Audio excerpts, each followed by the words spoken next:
பழனி கோயில் நில மோசடியில் முறைகேடாக பத்திரப்பதிவு நடந்தது உறுதியானதாக தெரிவித்த அறநிலையத்துறை அமைச்சர் ரமேஷ், மோசடியில் ஈடுபட்டவர் தனது உறவினர் என பொய் பரப்புரை செய்தால் சட்ட நடவடிக்கை எடுக்கப்படும் எனவும் எச்சரித்தார்.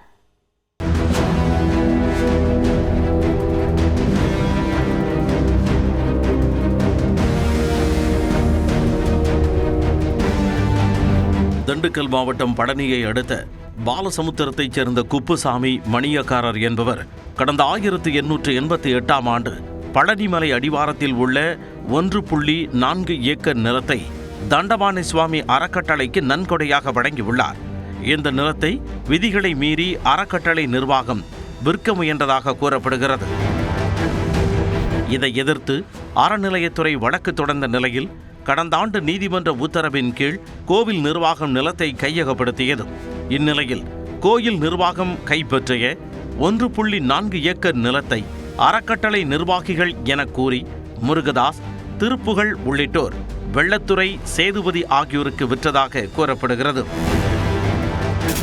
100 கோடி ரூபாய் மதிப்பிலான கோயில் நிலத்தை 2 கோடி ரூபாயாக குறைத்து மதிப்பீட்டும் பழனி சார் பதிவாளர் விடுமுறையில் சென்றிருந்த நேரத்தில் பொறுப்பு சார் பதிவாளராக இருந்த கொடைக்கானல் சார் பதிவாளர் ஜஸ்டின் மணிகண்டன் மூலம் நிலத்தை பத்திரப்பதிவு செய்ததாகவும் கூறப்படுகிறது. இந்த விவகாரம் பூதாகரமடைந்த நிலையில் சார் பதிவாளர் ஜஸ்டின் மணிகண்டன் பணியிடை நீக்கம் செய்யப்பட்டார். மேலும் வெள்ளத்துறை, சேதுபதி, சார் பதிவாளர் ஜஸ்டின் மணிகண்டன் உள்ளிட்ட 4 பேர் மீது காவல்துறையினர் வழக்கு பதிவு செய்துள்ளனர். இந்நிலையில் சென்னையில் செய்தியாளர்களை சந்தித்த அறநிலையத்துறை அமைச்சர் ரமேஷ், கோயில் நில மோசடியில் தனது உறவினருக்கு தொடர்பு இருப்பதாக பொய்யான தகவல் பரப்பப்படுவதாக குற்றஞ்சாட்டினார். அந்த நிலத்தை ரெஜிஸ்ட்ரேஷன் பண்ணது என்னுடைய சொந்தக்காரரு. 100 கோடி ரூபாய் மதிப்புள்ள ஒரு சொத்தை 2 கோடி ரூபாய்க்கு ரெஜிஸ்டர் பண்ணிட்டாங்க. அது மாண்புமிகு அமைச்சருடைய உறவினர் தான் பண்ணியிருக்கிறாரு அப்படின்லாம் சமூக வலைதளத்துல நிறைய பரவிட்டாங்க. உண்மையிலேயே அப்படி ஒரு உறவினர் எனக்கு எங்கேயோ இருக்காங்கன்றதை கண்டுபிடிச்சு சொல்லிருக்காங்க பாருங்க. எப்பேற்பட்ட கண்டுபிடிப்புன்றத நான் இன்னைக்கு தான் பாக்குறேன். இப்படிப்பட்ட உறவினர் எனக்கு அங்க இருக்கிறாங்கன்றது எனக்கே இன்னைக்கு தான் தெரியும். இனாம் நிலங்களுக்கும் கோயில் நிலங்களுக்கும் வித்தியாசம் தெரியாமல் சிலர் பேசுவதாக அமைச்சர் ரமேஷ் தெரிவித்தார். இனாம் ஒழிப்பு சட்டத்தின் மூலமாக பட்டா பெறப்பட்டு இண்டிவிஜுவல் நேம்ஸுக்கு பட்டா கொடுக்கப்பட்ட பிறகு அதற்கு பிறகு வந்தக்கூடிய யூடிஆர்லயும் இண்டிவிஜுவல் நேம்ல அவங்க பட்டா இருக்கும். அதற்கு பிறகு கம்ப்யூட்டரைஸ்டு பண்ணதுக்கு அப்புறமும் இண்டிவிஜுவல் நேம்ல அந்த பட்டா இருக்கும். இந்த கிளியர் கேசஸ் இருக்கு பாத்தீங்களா, அதனுடைய பிளாக்ஸை மட்டும்தான், அவங்களுடைய டிரான்சாக்சன் இருக்கக்கூடிய பிளாக்கை மட்டும்தான் ரிலீஸ் பண்ணிருக்கிறோம். இவங்க சொன்ன மாதிரி கோயில் நிலத்தை கொண்டு போய் பட்டா போட்டு கொடுக்கல, புதுசா பட்டா போட்டு கொடுக்கல. அதே நேரம் பழனி கோயில் நில விவகாரத்தில் தவறு நடந்துள்ளதாக பத்திரப்பதிவுத்துறை அமைச்சர் லோகேஷ் தமிழ்ச்செல்வன் தெரிவித்தார். இந்த சப் ரெஜிஸ்ட்ரார் தப்பு பண்ணாருன்னு தெரிஞ்சதுனாலதான் அவர் நேத்தே சஸ்பெண்ட் பண்ணியாச்சு. அவருகிட்ட நம்ம பேசும்போது ஓரலா என்ன சொல்லுவாரு அப்படின்னா, கோர்ட் டைரக்ஷன் வச்சு நான் அந்த பத்திரத்தை பதிவு செஞ்சுட்டேன் அப்படிங்கிறாரு. என்ன அப்புறம் இப்போ நம்ம அந்த டாக்குமெண்ட் ஹோல்ட் பண்ணி தான் வச்சிருக்கிறோம். தேவைப்பட்டால் வழக்கின் மேல் விசாரணைக்கு எந்த அளவிலும் முதல்வரிடம் கோரிக்கை வைப்போம் எனவும் அமைச்சர் லோகேஷ் கூறினார். தொடர்வது 1 நிமிட செய்திகள். ஃபிஃபா உலகக்கோப்பை கால்பந்து தொடரின் முதலாவது அரையிறுதி ஆட்டத்தில் பிரான்ஸை 2-0 என்ற கோல் கணக்கில் வீழ்த்தி இறுதிப் போட்டிக்கு ஸ்பெயின் முன்னேறியுள்ளது. அமெரிக்காவின் டாலஸ் நகரில் நடைபெற்ற இந்த அரையிறுதிப் போட்டியில் பிரான்ஸ் அணி தொடக்க முதலே தடுமாற்றத்தை சந்தித்தது. ஆட்டத்தின் 22வது நிமிடத்தில் பெனால்டி வாய்ப்பை பயன்படுத்தி ஸ்பெயின் வீரர் மிக்கேல் ஆர்சபால் முதல் கோலை அடித்தார். பின்னர் ஆட்டத்தின் 58வது நிமிடத்தில் டானி ஓல்மோவின் பாஸை நேர்த்தியாக பயன்படுத்திக் கொண்ட ஸ்பெயின் வீரர் பெட்ரோ போரோ கோல் அடித்தார். 2 கோல்கள் அடித்து ஸ்பெயின் முன்னிலை பெற்ற நிலையில் பிரான்சால் ஒரு கோல் கூட அடிக்க முடியவில்லை. எம்பாபே போன்ற முன்னணி வீரர்கள் இடம்பெற்றிருந்தும் ஸ்பெயினின் பலமான தற்காப்பு அரணை பிரான்சால் கடைசி வரை முறியடிக்கவே முடியவில்லை. இதனால் 2-0 என்ற கோல் கணக்கில் பிரான்ஸை வீழ்த்திய ஸ்பெயின் உலகக்கோப்பை இறுதிப் போட்டிக்குள் நுழைந்தது. மேலும் தொடர்ந்து 37 போட்டிகளில் தோல்வியை தழுவாமல் இத்தாலியின் சாதனையை ஸ்பெயின் அணி சமன் செய்துள்ளது. கடந்த 2024ஆம் ஆண்டு மார்ச் மாதத்தில் கொலம்பியா அணியிடம் பெற்ற தோல்விக்கு பிறகு அந்த அணி எந்த ஒரு தோல்வியையும் பெறவில்லை. இன்று இரவு நடைபெறும் 2வது அரையிறுதிப் போட்டியில் அர்ஜென்டினா மற்றும் இங்கிலாந்து அணிகள் மோதுகின்றன. இதில் வெற்றி பெறும் அணியுடன் இறுதிப் போட்டியில் ஸ்பெயின் அணி மோத உள்ளது. அரையிறுதியில் தோல்வியை சந்தித்த பிரான்ஸ் அணி அடுத்ததாக 3வது இடத்திற்கான போட்டியில் விளையாட உள்ளது. தமிழ்நாட்டில் அடுத்த 5 ஆண்டுகளில் 20,000 பொது மின்சார வாகன சார்ஜிங் நிலையங்களை அமைக்க தமிழ்நாடு அரசு திட்டமிட்டுள்ளது. இது தொடர்பாக தமிழ்நாடு அரசு வெளியிட்டுள்ள அறிக்கையில், மின்சார வாகனங்களின் பயன்பாட்டை பெருமளவில் ஊக்குவிக்கும் வகையில் வரும் 2031 ஆண்டுக்குள் 20,000 பொது மின்சார வாகன சார்ஜிங் நிலையங்களை அமைப்பதற்கான இலக்கை நோக்கி பல்வேறு கொள்கை சார்ந்த முன்னெடுப்புகளை அரசு மேற்கொண்டு வருவதாக தெரிவிக்கப்பட்டுள்ளது. அரசின் இந்த புதிய முடிவின் மூலம் கூடுதல் மின் உள்கட்டமைப்பை ஏற்படுத்த வேண்டிய தேவையின்றி மிக குறைந்த முதலீட்டிலேயே சார்ஜிங் வசதிகளை எளிதாக அமைத்துவிட முடியும் எனவும் தெரிவிக்கப்பட்டுள்ளது. மேலும் மின்சார வாகன சார்ஜிங் உள்கட்டமைப்பிற்காக மட்டுமே தனியாக புதிய மின் சேவை இணைப்பை பெறவும் நுகர்வோருக்கு அனுமதி வழங்கப்பட உள்ளதாகவும், சார்ஜிங் நிலையங்களை வைப்போருக்கு பெரும் நிம்மதி தரும் வகையில் தற்போது நடைமுறையில் உள்ள நிலை கட்டணம் மற்றும் குறைந்தபட்ச மாதாந்திர கட்டணத்தில் இருந்து முழுமையாக விலக்களிக்க அல்லது அந்த கட்டணங்களை கணிசமாக குறைக்க அரசுக்கு உயர்மட்ட குழு பரிந்துரை செய்ய முடிவெடுத்திருப்பதாகவும் தெரிவிக்கப்பட்டுள்ளது. மேலும் பசுமை போக்குவரத்து மற்றும் சுத்தமான எரிசக்தி பயன்பாட்டில் தமிழ்நாடு முன்னணி மாநிலமாக திகழ்வதற்கும் இந்த நடவடிக்கைகள் உறுதுணையாக அமையும் என்று கூறப்பட்டுள்ளது. இதன் மூலம் தமிழ்நாட்டில் மின்சார வாகன சார்ஜிங் நிலையங்களின் எண்ணிக்கை உயரும் என எதிர்பார்க்கப்படுகிறது. தமிழ்நாட்டின் பல்வேறு நகரங்களில் வெயிலின் தாக்கம் 100 டிகிரியை தாண்டி அனல் காற்று சுற்றறித்து வரும் சூழலில் மதுரையில் உச்சகட்ட வெப்பநிலை பதிவானது. சென்னை மண்டல வானிலை ஆய்வு மையம் வெளியிட்டுள்ள அதிகாரப்பூர்வ தகவலின்படி மதுரை விமான நிலைய பகுதியில் 109 டிகிரி ஃபாரன்ஹீட் வெப்பநிலை பதிவாகியுள்ளது. இது ஒட்டுமொத்த இந்தியாவிலேயே பதிவான மிக உயர்ந்த அதிகபட்ச வெப்பநிலையாக இருக்கக்கூடும் என தெரிவிக்கப்பட்டுள்ளது. இதற்கு அடுத்தபடியாக மதுரை மாநகரில் 107 டிகிரி ஃபாரன்ஹீட், திருத்தணி மற்றும் வேலூரில் 105 டிகிரி ஃபாரன்ஹீட் அனல் தகித்தது. பாளையங்கோட்டை, திருச்சி, தூத்துக்குடியில் தலா 104 டிகிரி ஃபாரன்ஹீட் அனல் காற்று வீசியுள்ளது. தலைநகர் சென்னையை பொறுத்தவரை மீனம்பாக்கத்தில் 103 டிகிரி, நுங்கம்பாக்கத்தில் 102 டிகிரி ஃபாரன்ஹீட் பதிவாகியுள்ளது. புதுச்சேரி, கடலூர், ஈரோடு, கரூர், பரமத்தி மற்றும் நாமக்கல் ஆகிய நகரங்களிலும் வெயிலின் அளவு 102 டிகிரி ஃபாரன்ஹீட்டாக கொளுத்தியுள்ளது. உள் தமிழகத்தில் நிலவி வரும் இந்த தீவிர வெப்ப அலை காரணமாக பொதுமக்கள் அவசியம் இன்றி மதிய வேளையில் வெளியே வர வேண்டாம் என வானிலை ஆய்வு மையம் அறிவுறுத்தியுள்ளது. தமிழகத்தில் அடுத்த சில நாட்களுக்கு வெயிலின் தாக்கம் அதிகமாக இருக்கும் என்றும் உள் தமிழகத்தில் ஓரிரு இடங்களில் வெப்ப அலை வீசக்கூடும் என்றும் சென்னை வானிலை ஆய்வு மையம் எச்சரித்துள்ளது. வரும் 16 வரை உள் தமிழகத்தில் ஓரிரு இடங்களில் வெயில் இயல்பை விட 2 முதல் 4 டிகிரி செல்சியஸ் வரையும், கடலோரப் பகுதிகள் மற்றும் புதுவை காரைக்காலில் 2 முதல் 3 டிகிரி செல்சியஸ் வரையும் உயரக்கூடும் என்று கணித்துள்ளது. மேலும் இன்று உள் தமிழகத்தில் ஓரிரு இடங்களில் வெப்ப அலை வீச வாய்ப்புள்ளதாகவும் வானிலை ஆய்வு மையம் தெரிவித்துள்ளது. கடலோரப் பகுதிகளில் அதிக வெப்பநிலை மற்றும் அதிக ஈரப்பதம் காரணமாக வெப்பச்சலனம் கலந்த அசௌகரியம் ஏற்படலாம் என்றும் குறிப்பிடப்பட்டுள்ளது. சென்னையில் அடுத்த 2 நாட்களுக்கு வானம் ஓரளவு மேகமூட்டத்துடன் காணப்படும் என்றும் அதிகப்படியான வெப்பம் காரணமாக அசௌகரியம் ஏற்பட வாய்ப்பிருப்பதாகவும் குறிப்பிடப்பட்டுள்ளது. மேற்கு தொடர்ச்சி மலை மாவட்டங்களில் இன்று ஓரிரு இடங்களில் லேசான மழை பெய்யக்கூடும் என்றும் ஏனைய பகுதிகளில் வறண்ட வானிலை நிலவும் என்றும் கணித்துள்ளது. நாளை மேற்கு தொடர்ச்சி மலை மாவட்டங்களில் லேசானது முதல் மிதமான மழையும், ஏனைய பகுதிகளில் ஓரிரு இடங்களில் லேசான மழையும் பெய்யலாம் என்றும் வானிலை மையம் தெரிவித்துள்ளது. தமிழக கடலோர பகுதிகள், மன்னார் வளைகுடா மற்றும் குமரிக்கடல் உள்ளிட்ட இடங்களில் சூறை காற்று வீசும் என்பதால் மீனவர்கள் செல்ல வேண்டாம் என்று அறிவுறுத்தப்பட்டுள்ளது. அனைத்து மருத்துவ சேவைகளையும் ஒரே இடத்தில் பெற உதவும் வகையில் நலம் TN என்ற புதிய இணையதளத்தை முதலமைச்சர் விஜய் தொடங்கி வைத்தார். சென்னை மாநிலக் கல்லூரியில் தமிழ்நாடு அரசின் மருத்துவத்துறை சார்பில் நடைபெற்ற நிகழ்ச்சியில் கலந்து கொண்ட முதலமைச்சர் அரசு மருத்துவமனை மேம்பாட்டிற்காக அறக்கட்டளை சமூக பொறுப்பு நிதி மூலம் உருவாக்கப்பட்டுள்ள நலம் TN என்ற இணையதளம் மற்றும் நலம் AI வாட்ஸ்அப் செயலியை தொடங்கி வைத்தார்.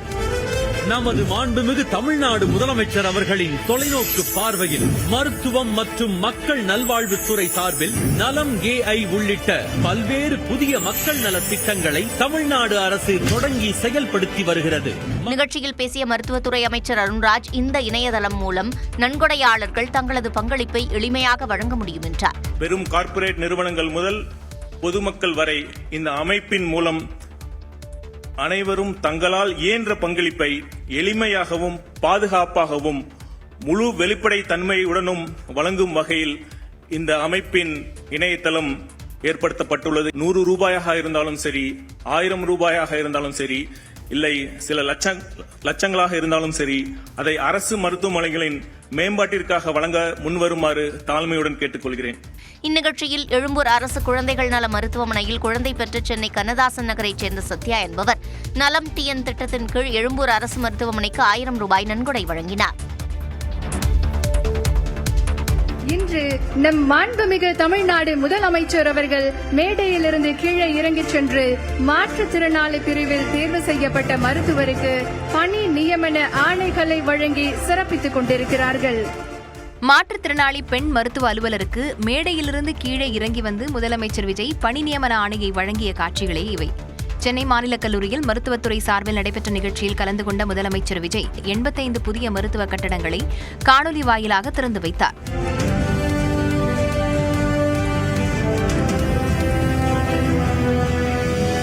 டிஎன்பிஎஸ்சி மூலம் தேர்ந்தெடுக்கப்பட்ட 751 உதவி மருத்துவ அலுவலர்கள் மற்றும் 1393 சுகாதார ஆய்வாளர்களுக்கும் பணி நியமன ஆணைகளையும் வழங்கினார்.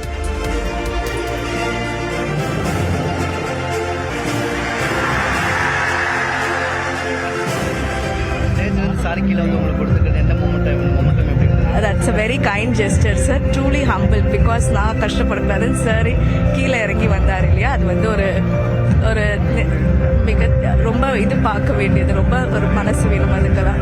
பணி நியமன ஆணை பெற்ற மருத்துவ பணியாளர்களுடன் அமர்ந்து முதலமைச்சர் குழு புகைப்படம் எடுத்துக் கொண்டார். பின்னர் அவர்களுடன் சிறிது நேரம் கலந்துரையாடினார்.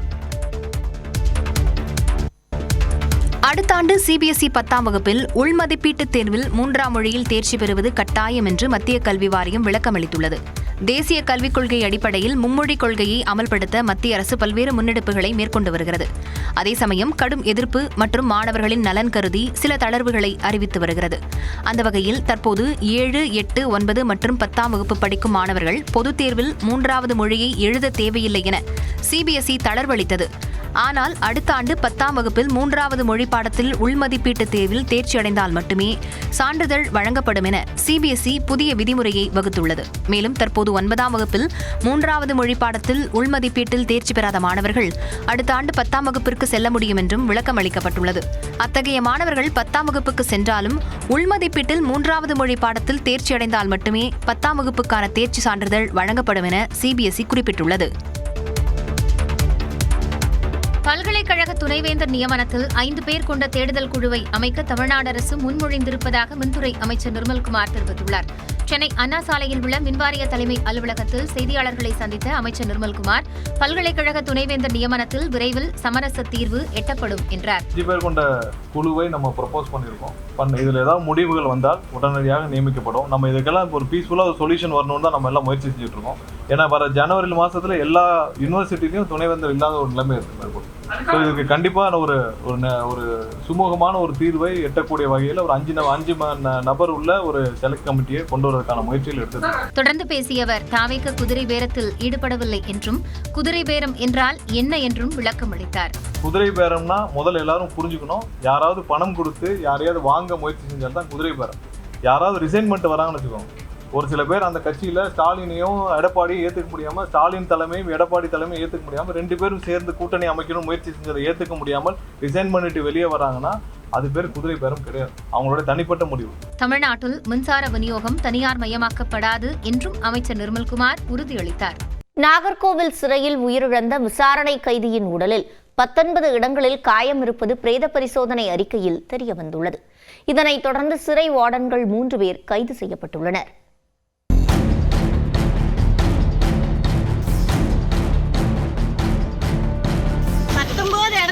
கொண்டிருக்காங்க சார். என் பிள்ளை எத்தனை துடி துடிச்சிருப்பான் சார். விட்டுருங்க சார் விட்டுருங்க சார்னு சொல்லியிருப்பானே, அவனுக்கு அது கேட்கலையா சார். உடைச்ச கையே உடைச்சிருக்காங்க சார். என் தம்பி முட்டை கையே உடைச்சு வச்சிருக்காங்க சார். என் தம்பி பாவத்தை.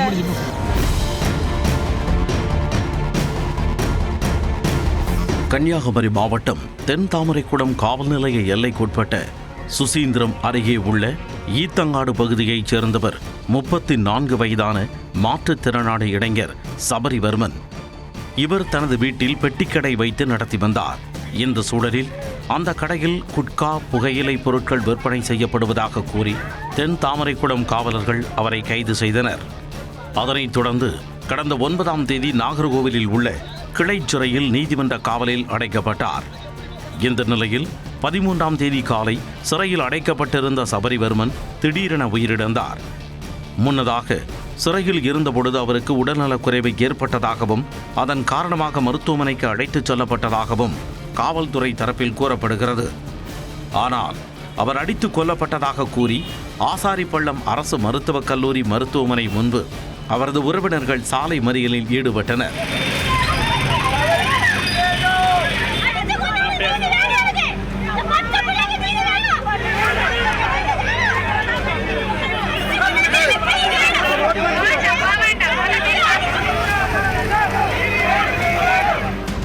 அடைந்த சபரிவர்மனின் உடலை வாங்க மறுத்து 2வது நாளாக உறவினர்கள் போராட்டம் நடத்தினர்.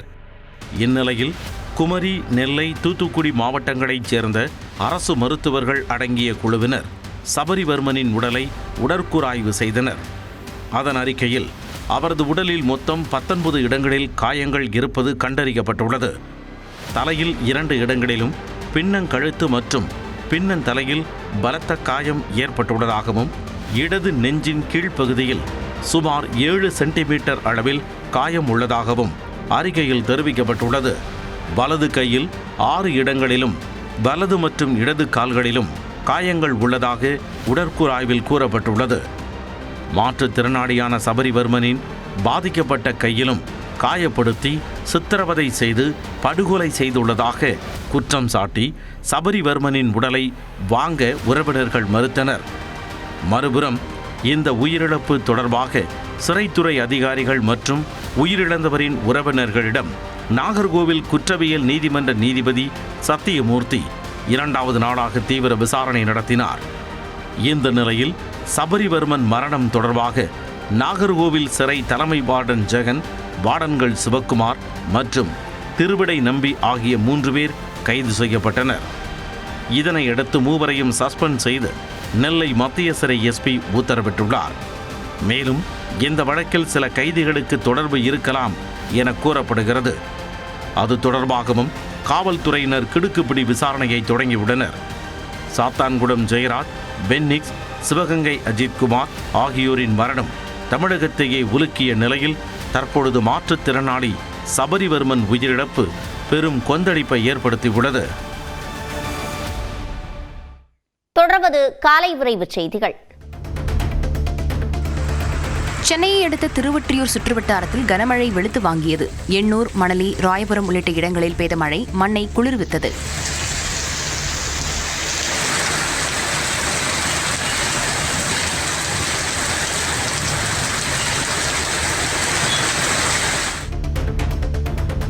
ஆனி பிரம்மோற்சவ விழாவின் 7ஆம் நாளில் திருவண்ணாமலை அண்ணாமலையார் உண்ணாமலை அம்மன் ராஜ அலங்காரத்தில் எழுந்தருளி பக்தர்களுக்கு அருள் பாலித்தனர்.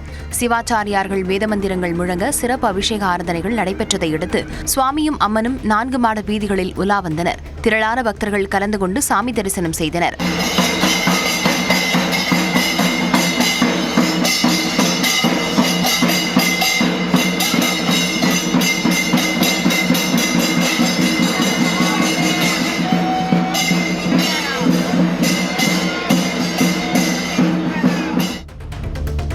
நாமக்கல்லில் முட்டை கொள்முதல் விலை மேலும் 5 காசுகள் அதிகரித்து ₹6.75 என்ற புதிய உச்சத்தை தொட்டுள்ளது.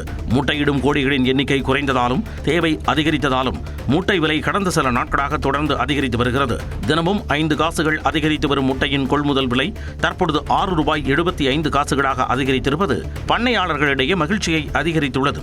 இந்நிலையில் அடுத்த சில நாட்களுக்கு முட்டையின் விலை உயரவே வாய்ப்புள்ளதாக பண்ணையாளர்கள் தெரிவிக்கின்றனர். திருவள்ளூர் மாவட்டம் பழவேற்காட்டில் வீடு கட்ட பணம் இல்லாததால் பக்கத்து தெரு பெண்ணை கொலை செய்து நகை கொள்ளையடித்ததாக ஒருவர் கைது செய்யப்பட்டுள்ளார். மாநகர பேருந்து தற்காலிக ஓட்டுநரான யுகேந்தர் என்கிற அப்துல் ரஹீம் வீடு கட்டி வரும் நிலையில் பணத்தேவை இருந்து வந்தது. பக்கத்து தெருவில் வீட்டில் தனியாக இருந்த பெண்ணை கொலை செய்த அவர் 15 சவரன் நகைகளை கொள்ளையடித்ததாக கூறப்படுகிறது. அவரை காவல்துறையினர் கைது செய்தனர். திருச்சி மாவட்டம் மணப்பாறையில் ரயில்வே மேம்பாலத்தின் அருகே தீப்பற்றி எரிந்ததால் பரபரப்பு நிலவியது. மேம்பாலத்தின் அருகே ஆற்றுவாரியில் செடிகளில் திடீரென தீப்பற்றியது. சிறிது நேரத்தில் தீ மளமளவென எரிந்த நிலையில் அந்த பகுதியே புகைமூட்டமாக மாறியது. வாகன ஓட்டிகள் கடும் சிரமத்திற்கு ஆளான நிலையில் தீயணைப்புத் துறையினர் தீயை அணைத்தனர்.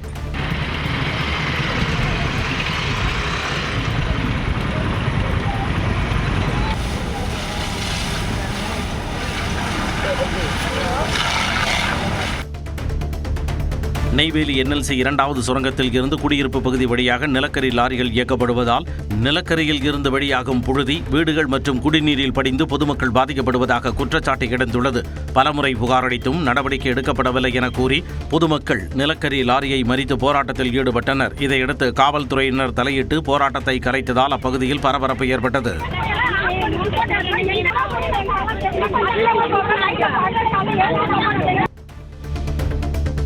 தூத்துக்குடி தூத்துக்குடி அரசு மருத்துவமனை மருத்துவர் தூக்கிட்டு தற்கொலை செய்து கொண்ட சம்பவம் பரபரப்பை ஏற்படுத்தியுள்ளது.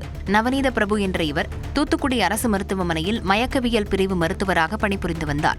குடும்ப பிரச்சினை காரணமாக தற்கொலை செய்து கொள்ள உள்ளதாக காவல் நிலையத்திற்கு போன் செய்து கூறிவிட்டு தற்கொலை செய்து கொண்டார். தற்கொலைக்கான காரணம் குறித்து காவல்துறையினர் விசாரணை நடத்தி வருகின்றனர். நீலகிரி மாவட்டம் கூடலூர் அருகே வீட்டு வளாகத்துக்குள் நுழைந்த யானைகளால் பரபரப்பு ஏற்பட்டது. குச்சிமுச்சி கிராமத்திற்குள் நுழைந்த யானைகள் தென்னை மரத்திலிருந்த ஓலைகளை ருசி பார்த்தன. நீண்ட நேரமாக யானைகள் உலவியதால் வீடுகளை விட்டு வெளியே வர முடியாமல் மக்கள் அச்சமடைந்தனர்.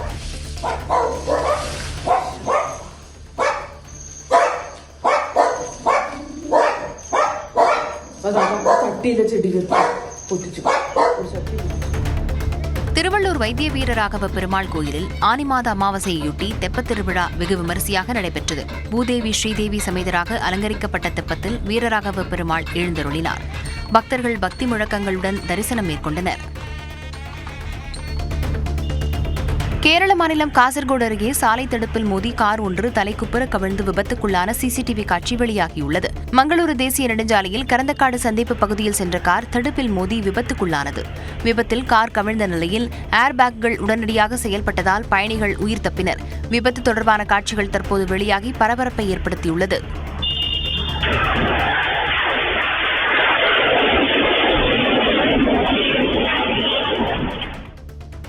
மகாராஷ்டிராவில் டிட்டர்ஜென்ட் பவுடர், பாம் ஆயில், நச்சு ரசாயனங்களை கொண்டு தயாரிக்கப்பட்ட 2,30,00,000 லிட்டர் கலப்பட பால் விற்பனை செய்யப்பட்ட அதிர்ச்சி தகவல் அம்பலமாகியுள்ளது.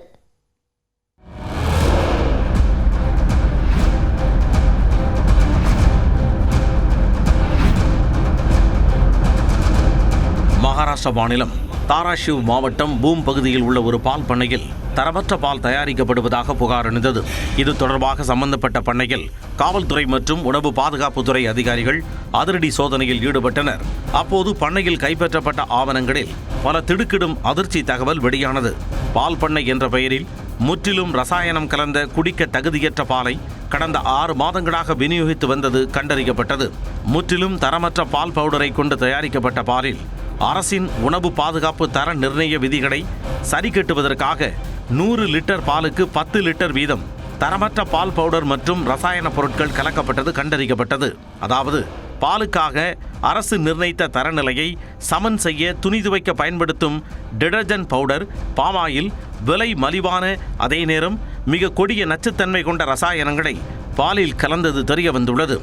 அதிக கொழுப்புள்ள பாலில் இயற்கையாக வரும் அடர்த்தியான நுரையை செயற்கையாக உருவாக்குவதற்காக டிடர்ஜென்ட் பவுடர் மற்றும் கெட்டித்தன்மைக்கு பாமாயில் கலக்கப்பட்டது விசாரணையில் கண்டுபிடிக்கப்பட்டது. கடந்த 6 மாதங்களில் மட்டும் 9,21,62,800 ரூபாய் மதிப்பிலான 2,30,470 லிட்டர் நச்சுத்தன்மை நிறைந்த ரசாயன பால் தயாரிக்கப்பட்டு விநியோகிக்கப்பட்டது தெரியவந்தது. மேலும் பண்ணையில் இருந்த 61 கலப்பட பால் பவுடர் பாக்கெட்டுகளை அதிகாரிகள் பறிமுதல் செய்தனர். சம்பவம் தொடர்பாக 7 பேர் மீது காவல்துறையினர் வழக்கு பதிவு செய்து தீவிரமாக தேடி வருகின்றனர். மேலும் இந்த விவகாரத்தை விசாரிக்க காவல் ஆய்வாளர் தலைமையில் சிறப்பு புலனாய்வு குழு அமைக்கப்பட்டுள்ள நிலையில் தலைமறைவானவர்களை கடந்த 8 நாட்களாக வலைவீசி தேடி வருகிறது அந்த குழு. ரசாயனம் கலந்த பாலை தொடர்ந்து குடித்தால் கல்லீரல், சிறுநீரகம் மற்றும் உணவு செரிமான கோளாறு உள்ளிட்ட பிரச்சனை ஏற்படும் எனவும் குழந்தைகள், கர்ப்பிணிகள், முதியவர்களின் உயிருக்கு கலப்பட பால் ஊறு விளைவிக்கும் என்றும் மருத்துவர்கள் எச்சரித்துள்ளனர்.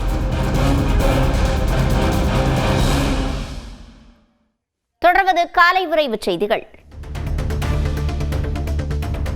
ஆடி மாதம் தொடங்க உள்ளதை முன்னிட்டு ஆணி மாதத்தின் கடைசி நாளான ஜூலை 16ஆம் தேதி அனைத்து சார் பதிவாளர் அலுவலகங்களிலும் கூடுதல் முன்பதிவு டோக்கன்கள் ஒதுக்கீடு செய்ய பதிவுத்துறை உத்தரவிட்டுள்ளது. பொதுமக்களின் கோரிக்கையை ஏற்று ஒரு சார் பதிவாளர் உள்ள அலுவலகங்களுக்கு 100க்கு பதிலாக 150 டோக்கன்களும், 2 சார் பதிவாளர்கள் உள்ள இடங்களுக்கு 200க்கு பதிலாக 300 டோக்கன்களும் வழங்கப்பட உள்ளன. அதிக அளவில் ஆவணப்பதிவுகள் நடைபெறும் 100 அலுவலகங்களுக்கு 150 சாதாரண டோக்கன்களோடு கூடுதலாக 4 தட்கல் முன்பதிவு டோக்கன்களும் வழங்க அரசு தரப்பில் ஆணையிடப்பட்டுள்ளது.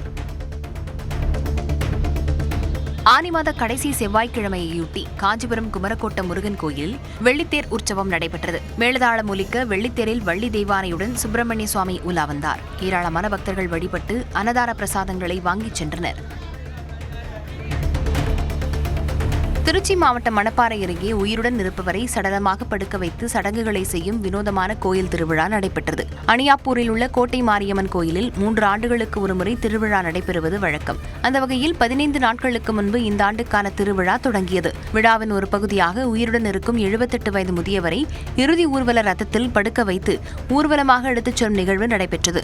மேலும் பக்தர்கள் துடைப்பம், கிழிந்த பாய் ஆகியவற்றால் ஒருவருக்கொருவர் அடித்துக் கொண்டும் நேர்த்திக் கடன் செலுத்தினர். புதுச்சேரியை அடுத்த ஆரோவில் சர்வதேச நகரில் ஆய்வு மேற்கொண்ட நாடாளுமன்ற நிலைக்குழு உறுப்பினர்களை களரி பயிற்சி வெகுவாக கவர்ந்தது. நாடாளுமன்ற நிலைக்குழுவில் இடம்பெற்றுள்ள முகுல் வாஸ்னிக், பிரிஜ்மோகன் அகர்வால், தமிழச்சி தங்கபாண்டியன், கான்ஸ்டன்டைன் ரவீந்திரன் உள்ளிட்டோர் ஆரோவில் நகருக்கு ஒருநாள் பயணமாக சென்றிருந்தனர். அப்போது அந்த குழுவினர் மாத்ரி மந்திர், களரி பயிட்டு மையம் உள்ளிட்ட பல்வேறு இடங்களை பார்வையிட்டனர். வீரர்கள் செய்து காட்டிய பாரம்பரிய தற்காப்பு கலையான களரி பயிற்சியை நாடாளுமன்ற உறுப்பினர்கள் வெகுவாக பாராட்டினர்.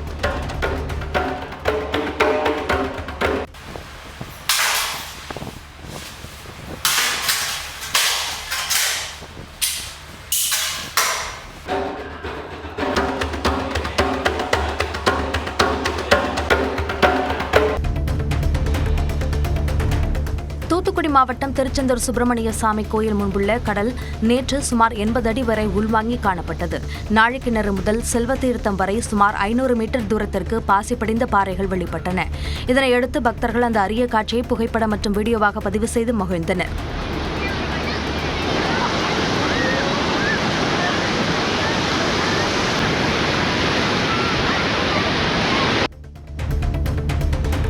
புதுச்சேரியில் இன்ஸ்டா மூலம் நண்பர்களாகி தச்சு தொழிலாளியை மது அருந்த அழைத்து வெள்ளி சங்கிலி மற்றும் செல்போனை பறித்த 2 காவல்துறையினர் கைது செய்தனர். கடலூர் மாவட்டம் கூத்தப்பாக்கம் பகுதியைச் சேர்ந்த சஞ்சய் என்பவருடன் இன்ஸ்டாகிராம் மூலம் புதுச்சேரியைச் சேர்ந்த 2 அறிமுகமாகியுள்ளனர். நண்பர்கள் அழைப்பின் பேரில் மது அருந்த சஞ்சய் சென்ற நிலையில் அவரை தாக்கி இருவரும் 70,000 ரூபாய் மதிப்பிலான வெள்ளி சங்கிலி, செல்போனை பறித்துள்ளனர். இது தொடர்பாக சஞ்சய் அளித்த புகாரில் இருவரையும் காவல்துறையினர் கைது செய்தனர். கடலூர் மாவட்டம் புவனகிரி அருகே மேலக்கீரப்பாளையத்தில் கூட்டு குடிநீர் திட்ட குழாயில் ஏற்பட்ட வால்வு பழுதால் பல மாதங்களாக ஆயிரக்கணக்கான லிட்டர் குடிநீர் வீணாகி வருவதாக பொதுமக்கள் குற்றம் சாட்டியுள்ளனர். பலமுறை புகார் அளித்தும் நடவடிக்கை இல்லை என கூறிய அவர்கள் உடனடியாக பழுதை சரி செய்து குடிநீர் விரயத்தை தடுக்க மாவட்ட நிர்வாகம் நடவடிக்கை எடுக்க வேண்டும் என கோரிக்கை விடுத்துள்ளனர். எல்னினோ பருவநிலை மாற்றத்தால் ஏற்பட்டுள்ள வெப்பத்தின் தாக்கம் குறைந்து நல்ல மழை பெய்ய வேண்டி கோவை நாதன்கவுண்டன் புதூரில் உள்ள அஷ்டபைரவர் கோயிலில் சிறப்பு யாகம் நடைபெற்றது. 9 வகை மூலிகைகளுடன் யாகம் நடத்தப்பட்டது. பூமி குளிரவும், விவசாயம் செழிக்கவும், மக்கள் நோய் நொடியின்றி வாழவும் பக்தர்கள் வேண்டினர். பசுமையான பொருட்களை கொண்டு விசேஷ யாகமானது நமது கொங்கு காசி அஷ்டபைரவர் திருத்தலத்திலே ஓம்கார பைரவாய ஸ்வாஹா, ஓம் கால சம்ஹாரீஸ்வர பைரவ சுவாமினே நமோ நம ஸ்வாஹா, கைகூடு பைரவாய ஸ்வாஹா. பல பெண்களை ஏமாற்றி ஆபாச படம் எடுத்து மிரட்டிய நாகர்கோவில் காசிக்கு விதிக்கப்பட்ட ஆயுள் தண்டனையை உயர்நீதிமன்ற மதுரை கிளை உறுதி செய்தது. தண்டனையை எதிர்த்து காசி தாக்கல் செய்த மேல்முறையீட்டு மனு மீது விசாரணையின் பொழுது தற்போதைய சமூக ஊடக உலகில் இளம் பெண்கள் மிகவும் விழிப்புணர்வுடன் இருக்க வேண்டும் என்று நீதிபதிகள் ஆனந்த், வெங்கடேஷ், ராமகிருஷ்ணன் கருத்து தெரிவித்தனர். பெண்களுக்கு ஒரு பாடமாக இருக்க வேண்டிய இந்த முக்கிய தீர்ப்பு தமிழ், ஆங்கிலம் மற்றும் ஹிந்தி ஆகிய 3 மொழிகளில் வெளியிட உத்தரவிட்டனர். கிருஷ்ணகிரி மாவட்டம் ஒசூர் பகுதியில் சட்டவிரோதமாக தங்கியிருந்ததாக 73 வங்கதேசத்தினரை காவல்துறையினர் பிடித்து விசாரணை நடத்தினர். கியூ பிரிவு மற்றும் மத்திய நுண்ணறிவு பிரிவு காவலர்கள் ஒன்னல்வாடி, கோகுல் நகர், நல்லூர் அக்ரஹாரம் பகுதிகளில் சோதனை மேற்கொண்டனர். அப்போது சட்டவிரோதமாக தங்கியிருந்ததாக 73 பேரை பிடித்து விசாரணை நடத்தினர். அதனைத் தொடர்ந்து அவர்கள் ஆத்தூரில் உள்ள வங்கதேச முகாமில் தங்க வைக்கப்பட்டனர்.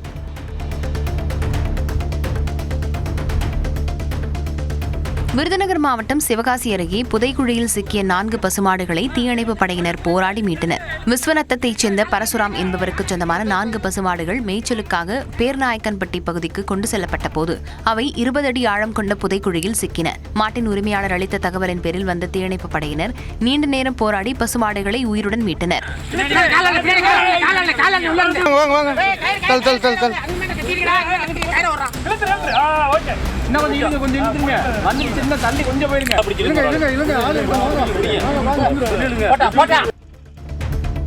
ஆடித்தபசு திருவிழாவை முன்னிட்டு ஜூலை 28ஆம் தேதி தென்காசி மாவட்டத்திற்கு உள்ளூர் விடுமுறை அறிவித்து மாவட்ட ஆட்சியர் உத்தரவிட்டுள்ளார். சங்கரன் கோவிலில் உள்ள சங்கர நாராயண சுவாமி கோவிலில் புகழ்பெற்ற ஆடித்தபசு திருவிழா 28ஆம் தேதி கொண்டாடப்படும் நிலையில் அன்றைய தினம் பல்வேறு பகுதிகளில் சங்கரன்கோவிலுக்கு வருவோர் எண்ணிக்கை அதிகரிக்கும் என்பதால் தென்காசி ஆட்சியர் ரஞ்சித் சிங் உள்ளூர் விடுமுறை அறிவித்துள்ளார்.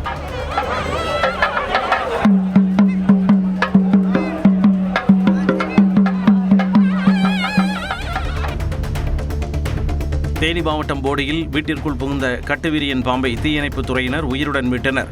சுப்ராஜ் நகரைச் சேர்ந்த நாகராஜ் என்பவர் வீட்டில் வளரும் நாய் தொடர்ந்து குறைத்த நிலையில் சந்தேகத்தின் பேரில் பார்த்தபொழுது பாம்பு புகுந்தது தெரியவந்தது. நாகராஜ் அளித்த தகவலின் பேரில் வந்த தீயணைப்புத் துறையினர் பாம்பை பத்திரமாக மீட்டனர்.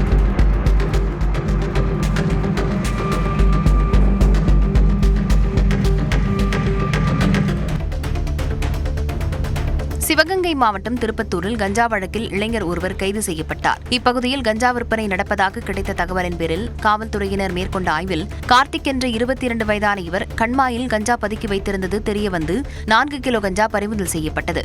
இவர் 4வது முறையாக கஞ்சா வழக்கில் கைது செய்யப்பட்டிருப்பதாகவும் கூறப்படுகிறது. வேலூர் மாவட்டம் ஒடுகத்தூர் அருகே வனவிலங்குகளை வேட்டையாட காரில் நாட்டுத் துப்பாக்கியுடன் வந்த 2 பேர் கைது செய்யப்பட்டனர். இவர்கள் அவ்வப்போது ஒடுகத்தூர் மற்றும் சுற்றுவட்டார மலைப்பகுதிகளில் வனவிலங்குகளை வேட்டையாடுவது தெரியவந்தது. அவர்களிடமிருந்து கார் மற்றும் நாட்டுத் துப்பாக்கி பறிமுதல் செய்யப்பட்டது.